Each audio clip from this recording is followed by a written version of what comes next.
An archaeological expedition is a journey of discovery, and every discovery begins with questions. The answers lie in the past and the present, and a people's cultural artifacts are the clues.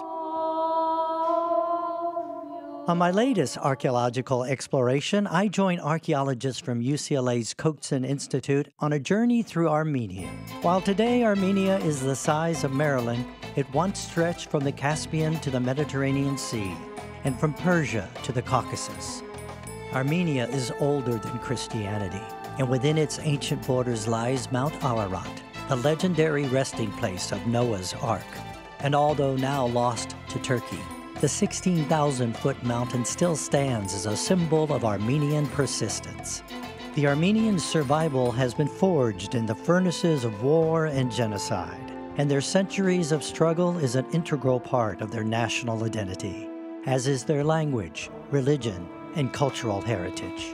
To begin at Armenians' ancient beginnings, I traveled to Areni on the Arpa River to Bird's Cave, known by archaeologists as Areni I, the site of the discovery of some of the world's oldest pieces of material culture, and presently ministered to by PhD student Christine Martirosyan Oshansky. Now, the outside of the cave was used for habitation, and from the medieval period, 12th to 14th centuries AD, we have bread ovens and evidence of domestic occupation. From 4,000 to 5,000 years ago, we have slab floors, trash bins, but the most important find from that era is a woman's leather shoe that is 5,600 years old. 5,000-year-old shoe. The interior galleries of the cave were used for storage and burial purposes. Is this like a cemetery here? Not quite. This was secondary burial, reburial. Why would they do that? We don't know why, but we know that they did. We know that they would rebury certain parts of their ancestors. They would have they brought the skulls and the long bones for reburial inside the cave. Is it kind of like a royal burial ground?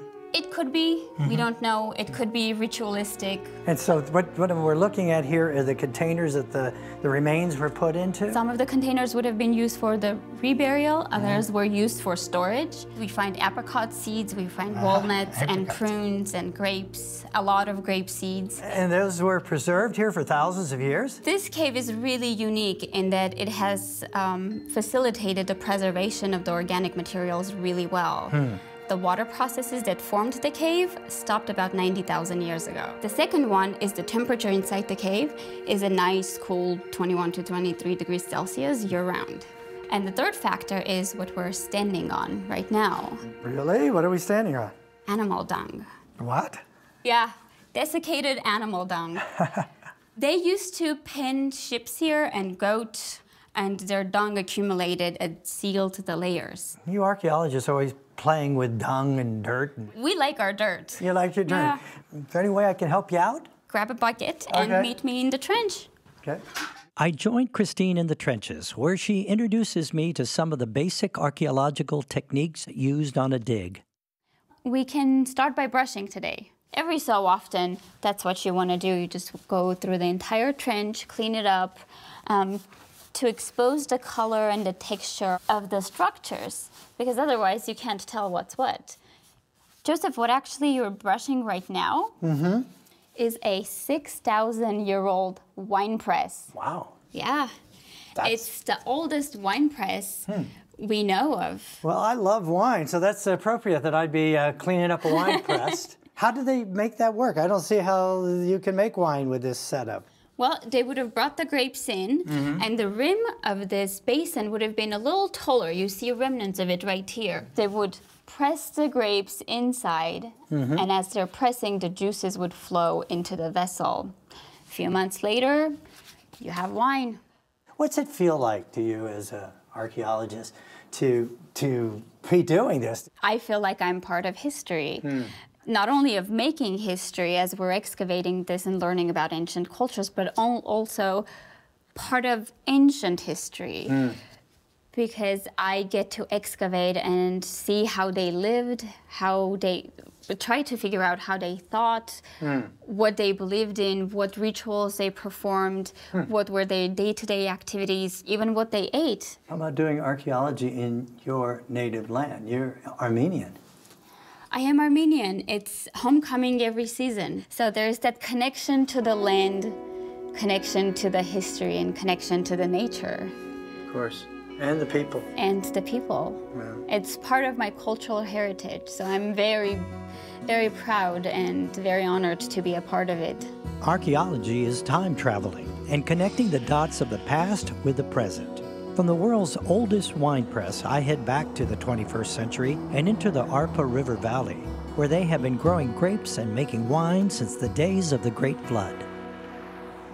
This is Hasmik, and we're here in, on the Arpa River Valley. And you may recall the story of Noah. And Noah is connected to the Great Flood, but what some people maybe don't know is that Noah is also our first winemaker.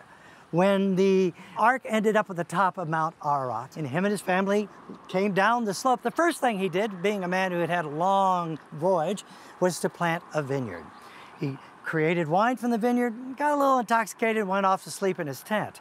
Well, Hasmik and her family and all the people in this Arpa River Valley are basically descendants from Noah as far as being winemakers. They make a wine here. What grapes do you use, Hasmik? What grape do you use? Armenian. Armenian. Can I taste a little wine?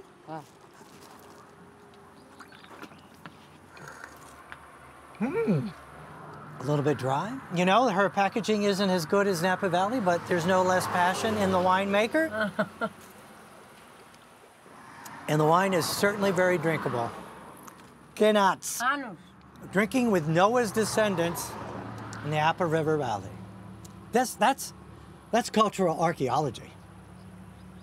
It's clear from my visit to Bird's Cave that along with picks and shovels, patience, perseverance, and perspiration are tools of the archaeologist. Jakob Simonyan, director of the Center of Armenian Historical and Cultural Heritage. Okay, so I take this. And Dr. Gregory Areshian of UCLA accompany me to Naver, a Bronze Age burial mound. He was kind of doing this. He's just kind of taking the dirt off the top of the surface. Is that right? Okay. You see the right way to excavate. I see it now. Oh, okay. So you need to slice it horizontally, okay. Yes. So there, like that, scraping. Okay, and then you just scoop this up and put it in the bucket, right? And you separate the stones from the dirt. Oh, okay. Because the stones will go and will be thrown away, and the dirt needs to be sieved. And if you keep the dirt... Is that too small? No, that's too small. That can go into the sieving. Okay, so I put that in there. Okay. Okay, good. Yeah, I had enough of that. This is kind of tedious work. Yes, it is, but that's how we find all the details, and we don't miss any tiniest artifact. It's amazing. It's absolutely amazing.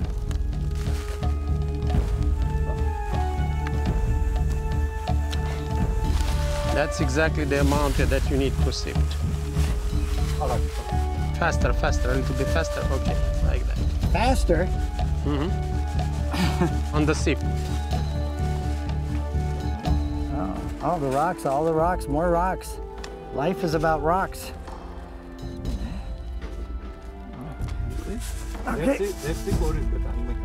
What, we found something? Yes, it's a peach pit.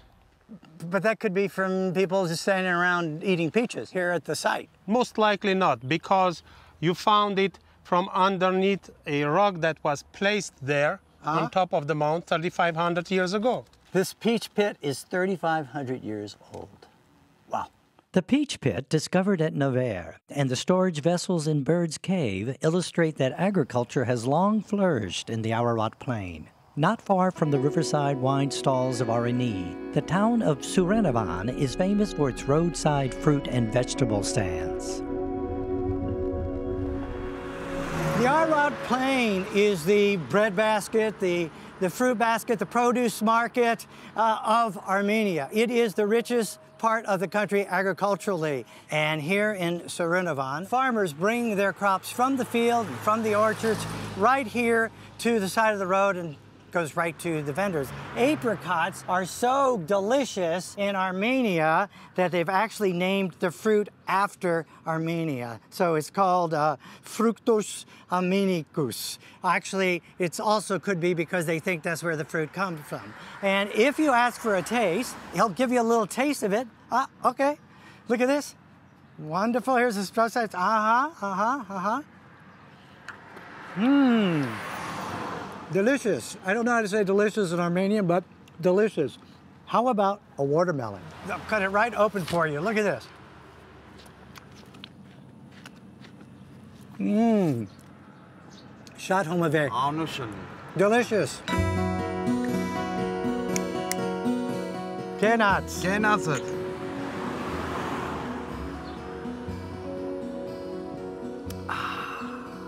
And if you buy enough fruit, you can sometimes get the bonus of a 15-year-old Armenian brandy with your own Cuban cigar.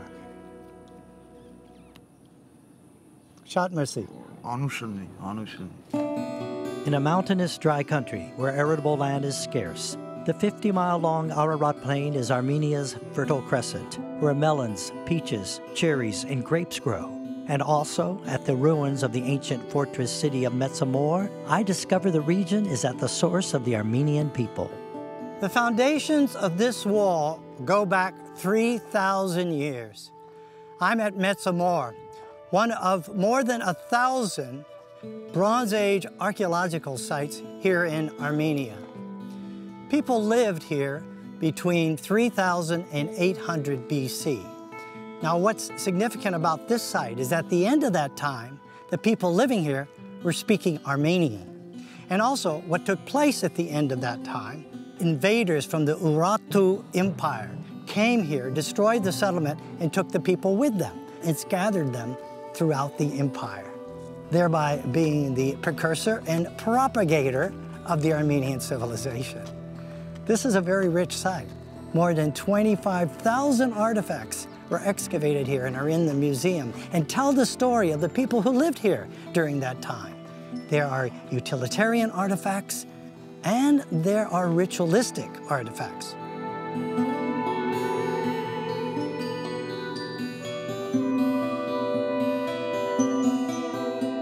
The reason this is such an important ceremonial site is self-evident in its given name. Metsamor, Big Marsh. The ceremonial rituals were tied to the cult of water, which was so important to the people who lived in this hot and dry region.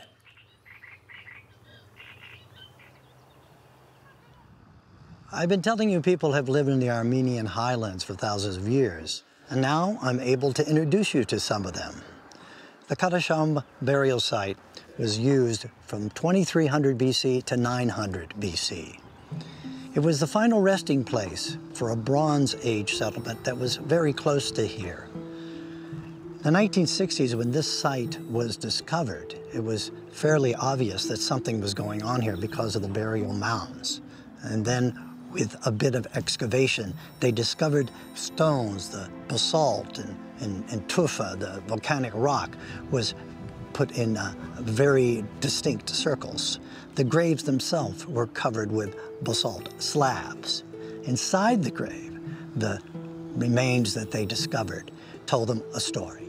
Generally speaking, the women lay on the left side and the men lay on the right side in a crouched position. Inside the gravesite, you'll find personal items. A woman with her bronze bracelets, and then her pottery surrounding her burial relics. It's impressive to me, as it would be to anyone, to see the real connection between the people who lived here thousands of years ago and those who live here today.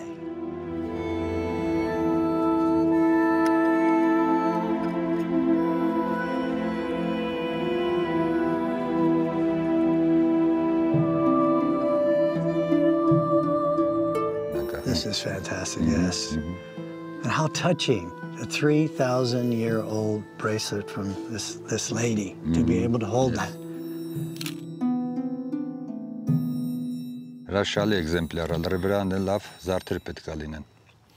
And what do you feel about the contribution of your work to Armenian culture? Ինչպես ցանկացած հնագետի աշխատանք, այնպես էլ իմ աշխատանքը նպատակ ունի ավելացնելու Հայաստանի հնագույն անցյալի մասին եղած տվյալները։ Այս 30 տարվա մեջ փորձել եմ բարեխեղճորեն անել իմ աշխատանքը։ Շատ merci. Thank you very much for allowing us to have the privilege of witnessing this and everything you did to make it possible for us to have access to the dig here. It's spectacular. Շատ merci. Ես էլ եմ շնորհակալ, շատ շնորհակալ։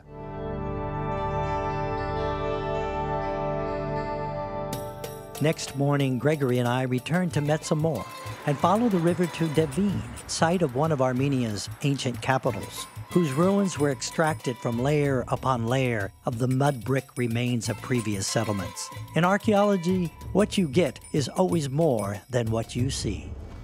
There isn't a single natural feature what you see here around. What you see here are remains of different towns built through millennia, one on top of another. So we just didn't walk up a hill? No, it's not a hill. It's a kind of mound of site that we in Near Eastern archaeology call tells. And this tell, the tell of Devine, is the largest tell in the Caucasus. Follow me down through history. Okay. From the 30-meter heights of the Devine tell, each step takes us deeper into the past. So we came down through layers of history all the way from the 21st century down to 800 BC. You remember our visit to Metsamor? Yes. So this is exactly the same period of the destruction of Metsamor by the armies of the Empire of Urartu, around 800 years BC. This fortress was also destroyed by the Urartians. You know, when I came up, I recognized the wall. It's a very characteristic technique where you have the foundations built of big blocks, on top of which walls built of mud brick were erected to the height of 12 to 15 meters. Let's go and see what is behind that. At the Devine site, there is evidence of habitation from the 3rd millennium. Dozens of settlements rise and fall. They collapse of their own devices, are destroyed by the Urartian Empire, or are conquered by the Romans. In the 2nd century BC, again, a small town was built on top of this tell, which lasted for a very short time, because only 100 years later, the famous Roman general Pompey came into the plain of Ararat, burnt down the mounds of Artashat, and destroyed also this town. A lot of burning and pillaging and destruction going on back then. Many times in Armenian history. So there was another abandonment. Yes. Before a new layer was created here. And this time, several centuries elapsed again. Yes. Until the 4th century, when the Armenian king Khusrav came here and built for himself a summer palace. He built a cultic building, which was at that time an early Christian church inside of the palace. That's exactly where we stand now. These are the foundations of this palatial church of the 4th century. So we're basically walking on the walls of the church. It could be considered a little sacrilegious, but I mean, it is what it is, huh? That's what we are doing in archaeology. Always walking over sacred stones. The king's summer palace becomes a city of 100,000, a major trade and commercial center. And with the construction and sanctification of the Cathedral of St. Gregory the Illuminator, Devine becomes the political and spiritual heart of Armenia. Here was the center of Christian religious power in Armenia for the longest period in Armenian history. We see here in the center the greatest Armenian cathedral of the St. Gregory the Illuminator, built around 400 AD. And if we compare it, the main church of Echmiadzin, more than 2 churches of Echmiadzin would fit inside this cathedral. from Echmiadzin, the Catholicos moved here to Dvin at the end of the 5th century. The Holy See of the Armenian Church stayed here for 500 years. And besides the cathedral, there were built 2 palaces where Catholicos was living, and most likely in that palace was the Great Council of Dvin, where the Armenian Apostolic Church was born. Precariously located between the powers of the Byzantine and Persian empires, in 301 AD, Armenia becomes the world's first Christian country, and so begins its centuries-long struggle for survival. More than 1,700 years old and a UNESCO World Heritage Site, Etchmiadzin is the oldest Christian site in Armenia and the present-day home of the Catholicos.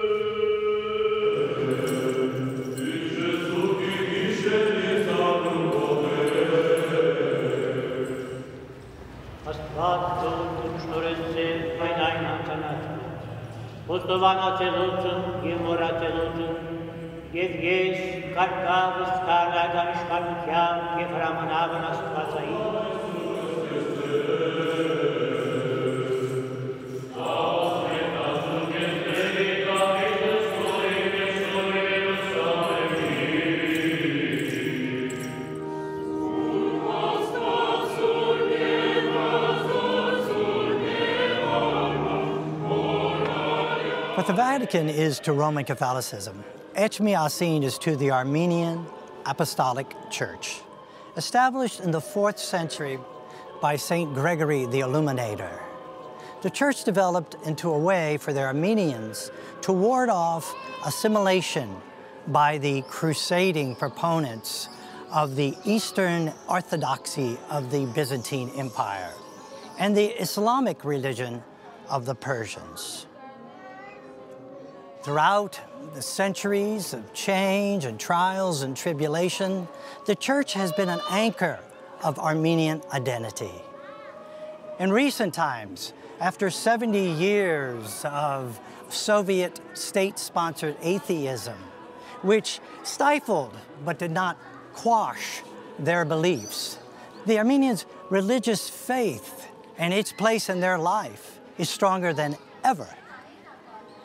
Etchmiadzin and the Palace of the Catholicos, the home of the church's leader, the so-called Armenian Pope, is Armenians' holiest of holy religious sites.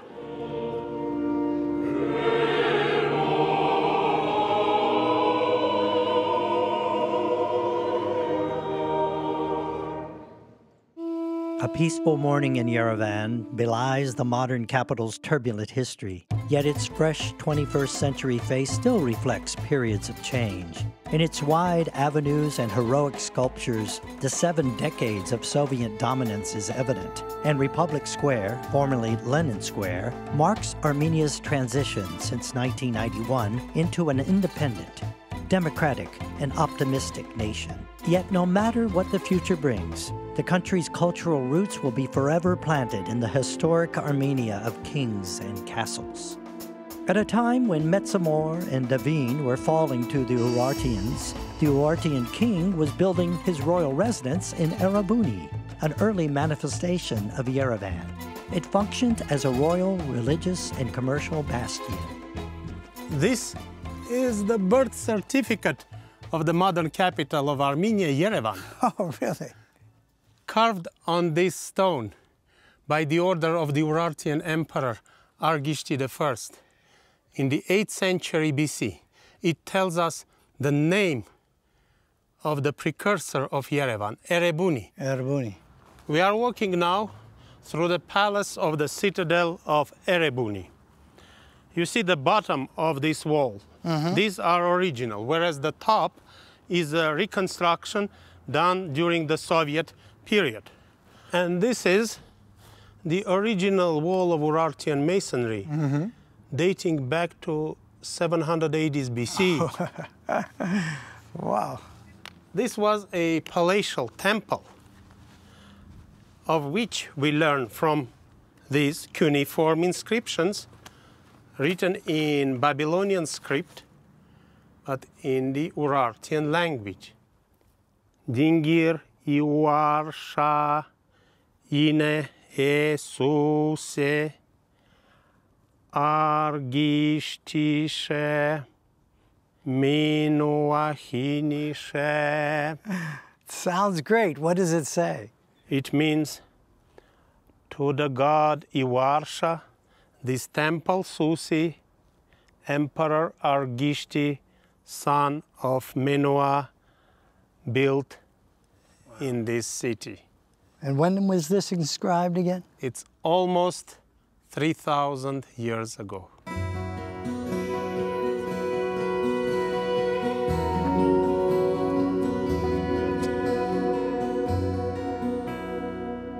The excavations at Erebuni started in 1950, but they were not completed.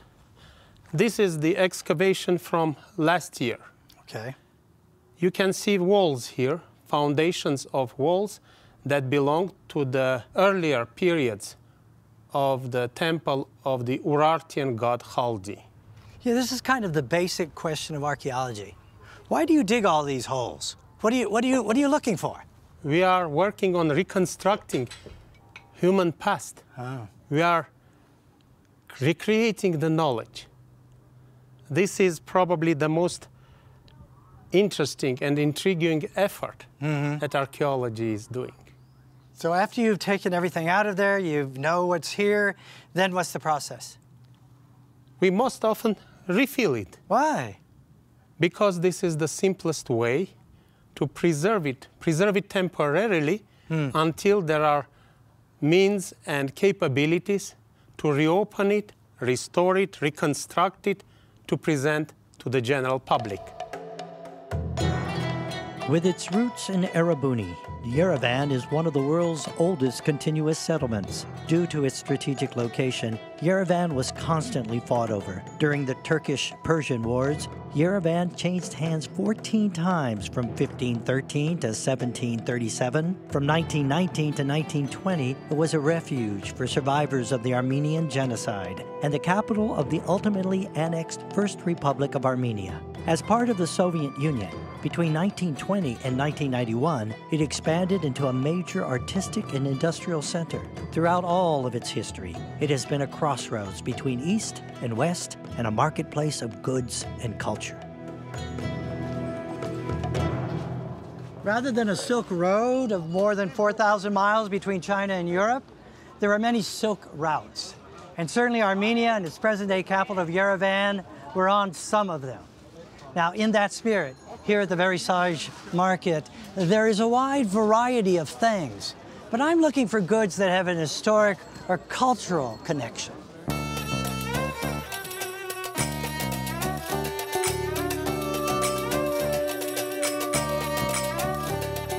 Obsidian, volcanic glass, is naturally abundant throughout Armenia and has been used here by humans for hundreds of thousands of years, basically as tools. But these days it's used as jewelry and has other purposes.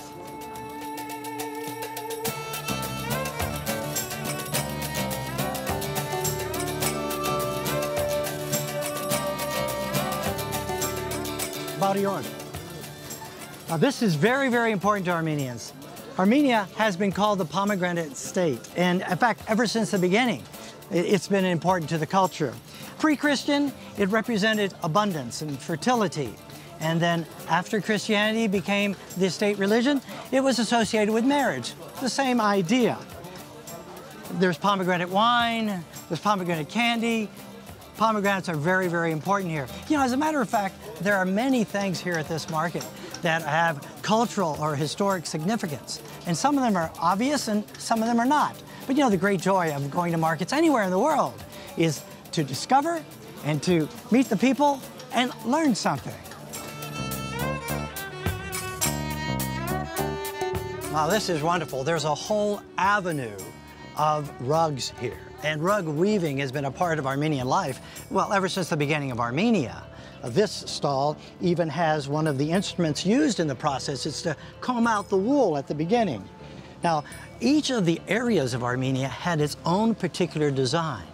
And some of these older carpets are now from places that are no longer a part of present-day Armenia. But those designs live on.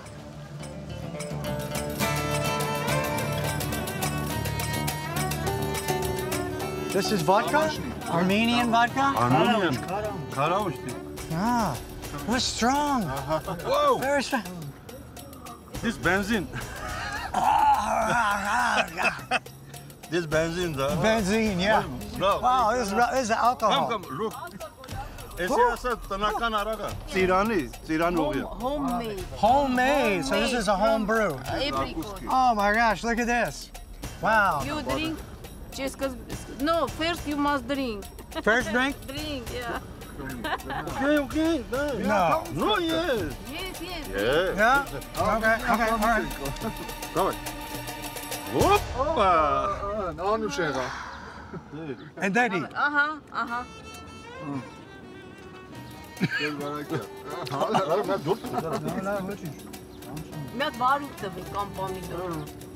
Now this is a cultural experience. Yeah.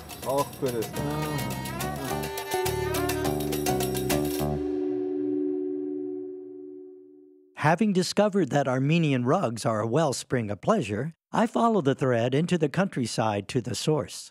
There is archaeological evidence of pattern weaving that goes back 6,000 years. And there is evidence of carpet weaving in the Armenian highlands that goes back 4,000 to 5,000 years.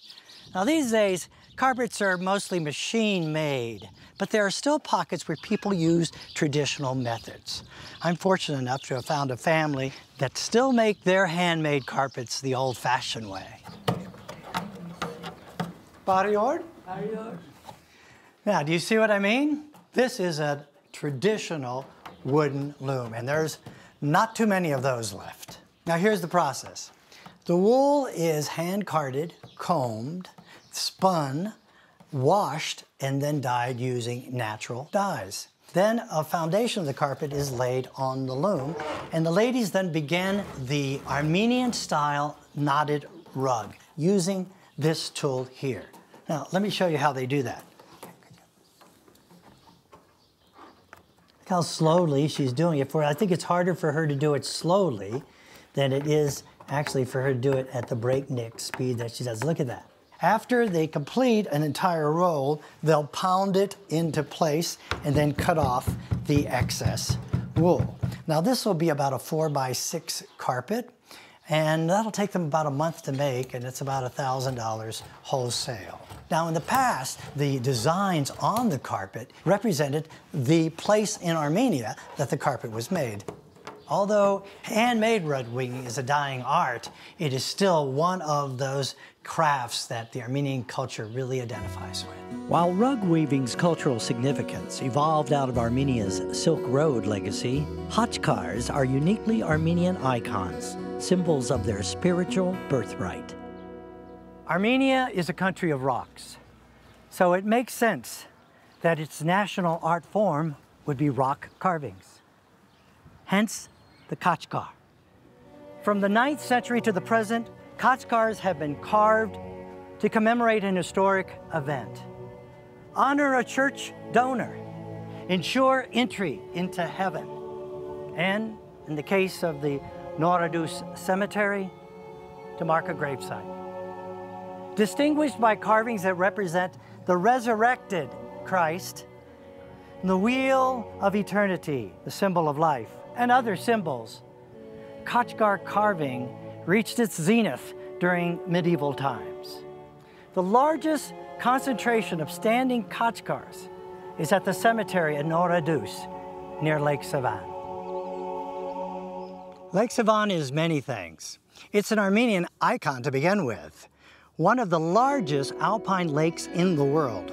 In Europe, the only one larger is Lake Geneva. It's about 50 miles by 35 miles and comprises 4% of the entire country. Now, it's also part of Sevan National Park, which is the oldest national park in Armenia. It's a reserve with more than 1,700 species of plant life and 250 species of birds, and also a recreational area with hotels and restaurants and beaches and water sports activities. And like everywhere in Armenia, at its highest point, there is an historic church. Here there are three, and the original church, which is now in ruins, dates back to the 4th century, when Armenia accepted Christianity as its state religion. While Lake Sevan is an essential Armenian natural resource, almost half of Armenia is mountainous, with its highest mountain, Ararat, standing at more than 13,000 feet. How the ancient Armenians used the topography to their advantage can be seen in their churches, citadels, and fortress monasteries. People have inhabited the Armenian highlands for hundreds of thousands of years. Here at the Anbird Fortress, there is evidence of settlement through the Stone Age, Bronze Age, and medieval times. And still today, people graze their sheep and cattle on these hills on the slopes of Mount Ararat. Historic Armenia once stretched between the Mediterranean and the Caspian Seas, and into present-day Syria, Iraq, Iran, and into eastern Turkey. Now, this very attractive piece of real estate was desired by many. In the course of their existence, the Armenians have been threatened, invaded, and conquered by the Persians, the Byzantine, Mongols, the Arabs, and the Ottoman Turks. Since they were in the business of protection, the Armenians devised a very specific type of fortification to take advantage of their unique mountainous terrain. Inaccessible on 3 sides because of the gorges that surround it, and not very welcoming on the one accessible side up that steep mountain slope. St. Asfatasin, the church here at the Anbird Fortress, is an echo of the fortress itself. Hard to get into and easily defended. Tall, small windows, just 2 entrances. It was built during the 11th century at a time when Armenia and its Christianity were under attack.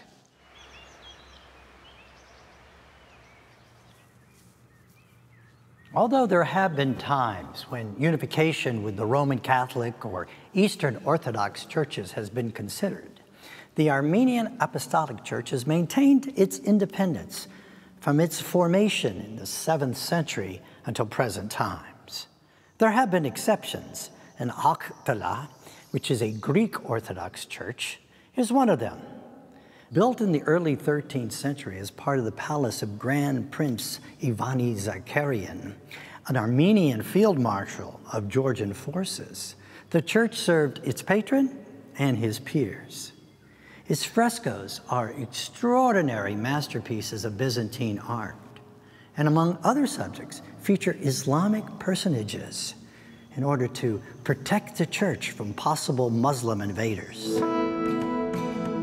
There are hundreds of churches and monasteries throughout Armenia. Each has its own particular story to tell. Religion, language, and its troubled history are aspects of Armenian civilization that have identified the Armenian people. At the Narovank Monastery, founded in the 10th century and consisting of 3 mausoleums and 2 churches, you see that Armenian architectural attribute of creating a structure that is in harmony with its natural surroundings. The mausoleum of the Grand Prince Brutel is representative of Armenian mausoleum architecture from the 12th through the 14th century, which took its design from Armenian churches. It is very special and notable because it is 3 stories. On the ground floor is the mausoleum, here is the chapel, and then on the 3rd story is the belfry. The Hokpot Monastery, a UNESCO World Heritage Site, was established in 976 AD. Its 5 buildings include many traditional Armenian church design features, as well as unique elements, such as placing khachkars on top of prayer chambers. It served as a monastery for more than 1,000 years, until the Soviet era in Armenia, which began in 1920 and lasted until 1991. For the last decade, Christian worship has returned to the monastery. Ortnia, Bahia, Bahbania, Norok, Magardial, Zarais, Arturun, Yev, Gunkahai, Arturun. The nice thing about being in Armenia is that its historic places are not dead places. Its ancient stones are alive with rituals, ceremonies, and the lives of everyday people.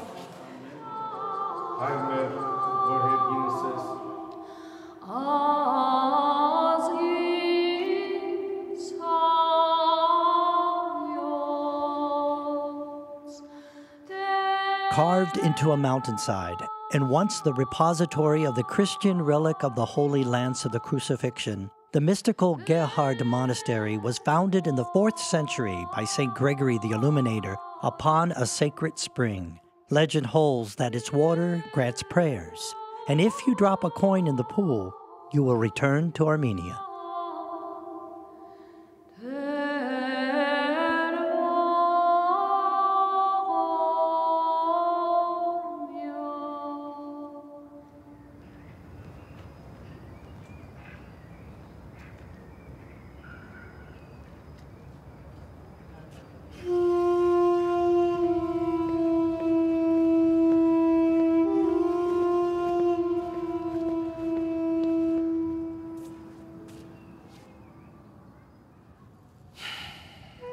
To have been an Armenian in 1923 meant you were either dead or a refugee, writes author Matthew Karanian. He is referring to the Armenian genocide, which between 1915 and 1922 killed 1.5 million people. Perpetuated by the Ottoman Turks, the genocide was designed to rid the 12 historic Armenian provinces within Turkey of Armenians. It was the culmination of a policy that had begun with the massacres of the 1890s. The tragedy created a nation of refugees that produced an Armenian diaspora that numbers greater than present-day Armenian population. Above all else, the Armenian genocide is a defining feature of the Armenian identity. The Genocide Memorial in Yerevan stands as a remembrance and a reminder to all.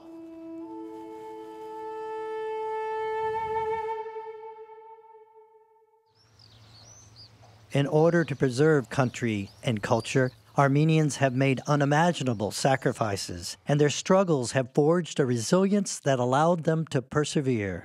In the ancient sense of the word, their sacrifice has made their lives and land sacred. In Aruch, I attend a rite that dates to pre-Christian times and captures the ageless meaning of the word sacrifice.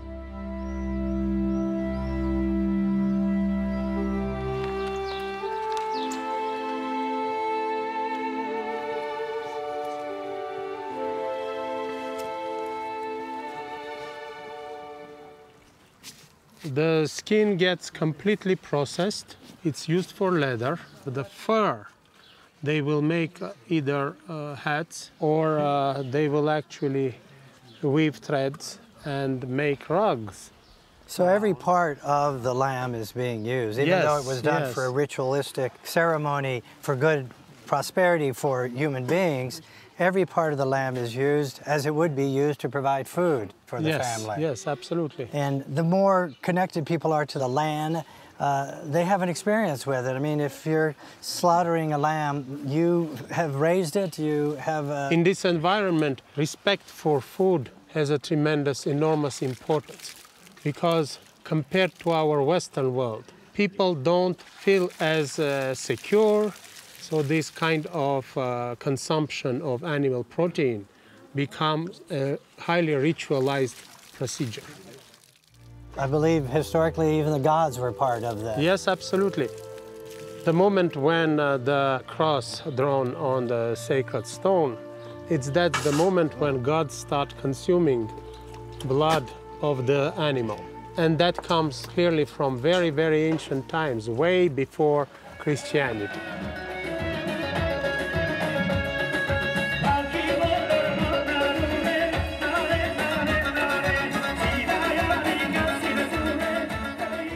Now, why do you feel that God wants you to have a sacrifice in order for it to be a sacred occasion?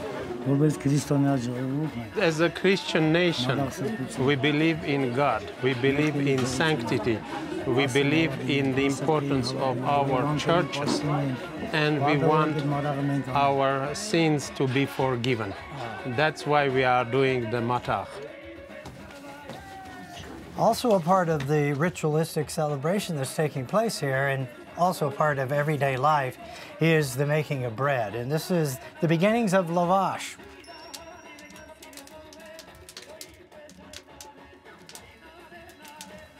As you can see, it's a community affair. The baking of the lavash, the preparation of the lamb, of course the cooking and the eating and the celebrating. That's called a tonir. It's a cylinder oven that goes into the ground. They have a flue over here which they can open or close in order to control the heat of the fire. Now look at that, look at the technique there. She whips it around. That takes many years of practice. And then when the temperature is right, she just slaps it against the side of the tonir. Here, she's looking to see if it's right. Here we go. Wah, voila, lavash.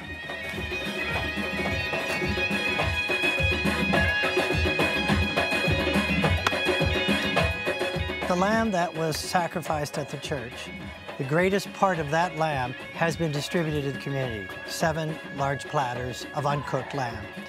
What would remain of that lamb has been put into a large pot in the back, and that will be shared by the people who participated in the ritual, who created the ritual. Another lamb has been slaughtered, and this lamb can be barbecued so that the family can eat and so the festivities can continue.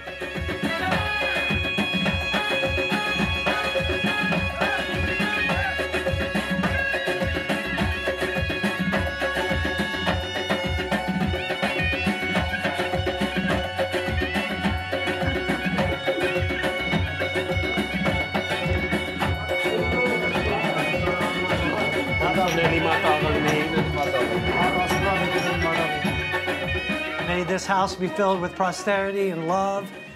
May God accept your sacrifice. May the wonderful cultural heart that you have here in Armenia spread all over the world.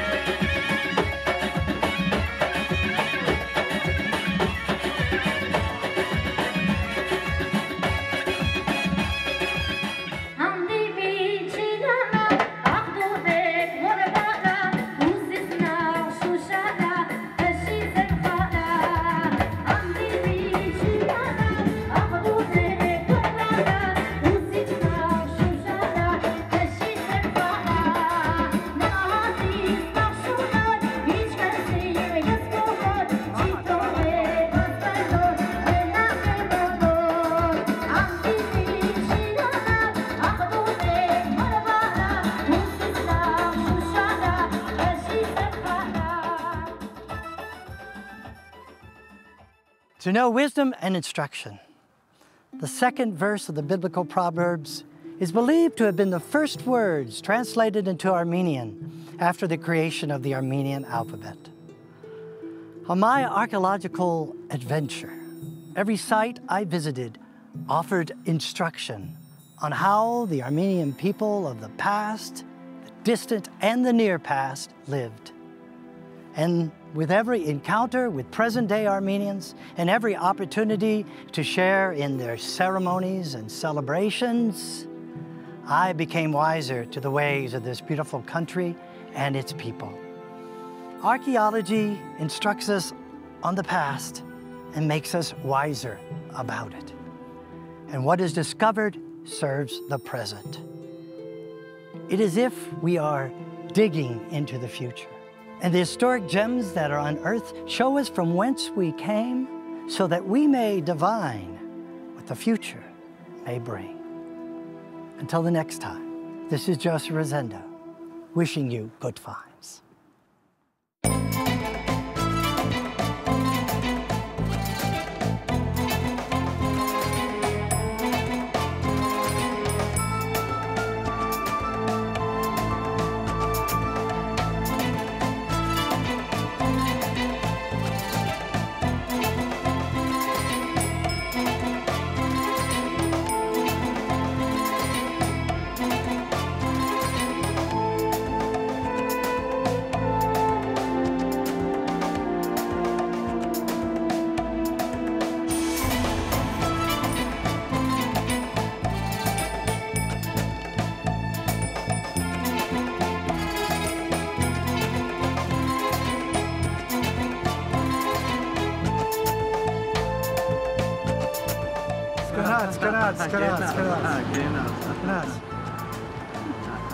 Это водка. Это look.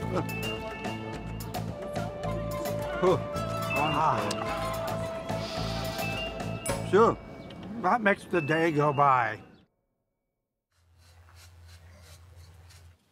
This rock here seems to be a very strange... Oh, you actually found a skull. Skull? Yes. That's part of a human skull? Part of a human skull. So why don't you put it back?